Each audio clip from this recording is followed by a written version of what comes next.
Hi everyone, my name is Seth Harper and today I'm going to be explaining demand shocks using the aggregate demand and aggregate supply model. So what is a demand shock? A demand shock is when a sudden change in a non-price factor either decreases or increases a component of the aggregate demand curve, which causes a shift in aggregate demand. On the left I have a positive shock shifting to the right, which would increase output, increase prices on the left. On the right I have a negative shock, which would shift the AD curve to the left, decrease output, decrease prices.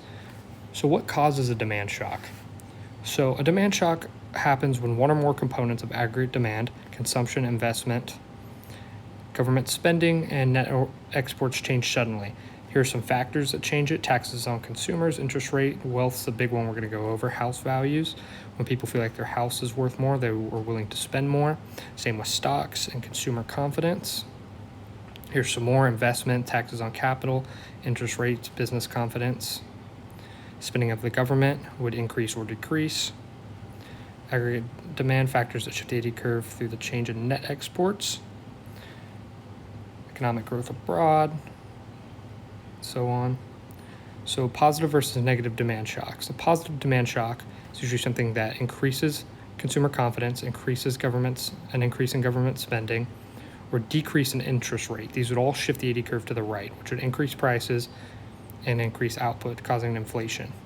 Negative demand shock is something that usually lowers consumer confidence, so they don't spend as much, lowers investments, raises taxes, or like a global slowdown. These would all shift the aggregate demand curve to the left, which would lower output, lower prices, and raise unemployment. So here are the short run and long run adjustments to a demand shock. So the AD curve shifts to the left or right, negative or positive shock. Firms are going to adjust output, not the wages, because wages and prices are sticky, and a new short-run equilibrium forms where the new aggregate demand curve intersects the existing short-run aggregate supply curve, either causing a recessionary gap and a negative shock or an inflationary gap and a positive shock. In a long-run adjustment, over time, wages and input costs adjust to the new economic condition. When the wages fall after a negative shock, short-run aggregate supply is going to shift to the right. When wages rise after a positive shock, the short-run aggregate supply is going to shift to the left. In the end, the economy will return to potential output along the long-run aggregate supply line, but with a different price level, either higher or lower. So now I'm going to show you guys on a graph. Here's a positive demand shock. So assume that house prices have increased. So what we're going to do is we're going to start here at equilibrium, where aggregate demand, short-run aggregate supply, and long-run aggregate supply all meet. Or E1, we have our output level, and so the economy is balanced, it's at full employment. This means there's no inflationary or recessionary pressure. So assume that house prices have increased. We covered this earlier in one of our other videos, but aggregate demand is going to shift to the right. Consumers feel like they have more wealth, and they are going to spend more. Raises all overall consumption, which shifts the aggregate demand curve to the right. In the short run, firms are going to respond by increasing output,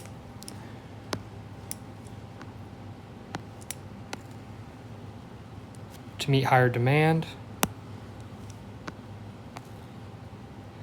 and prices are going to rise naturally from P1 to P2. The new short-run equilibrium is E2, where the economy is producing beyond its potential level, and this is called an inflationary gap. So in the long run, we're going to place our AD2 curve.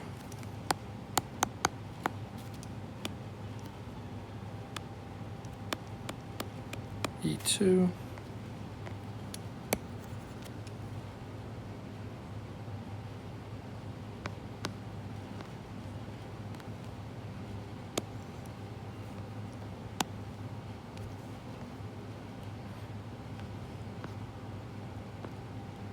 So now we have output 2 and price 2. So in the long run, the economy is going to adjust. Since the demand increased, firms and workers are expecting higher prices. Wages and input costs rise, which shifts the short aggregate supply curve to the left, which is going to shift it this way. I'll use a different color to show this. So as costs rise, firms reduce production back to the full employment level.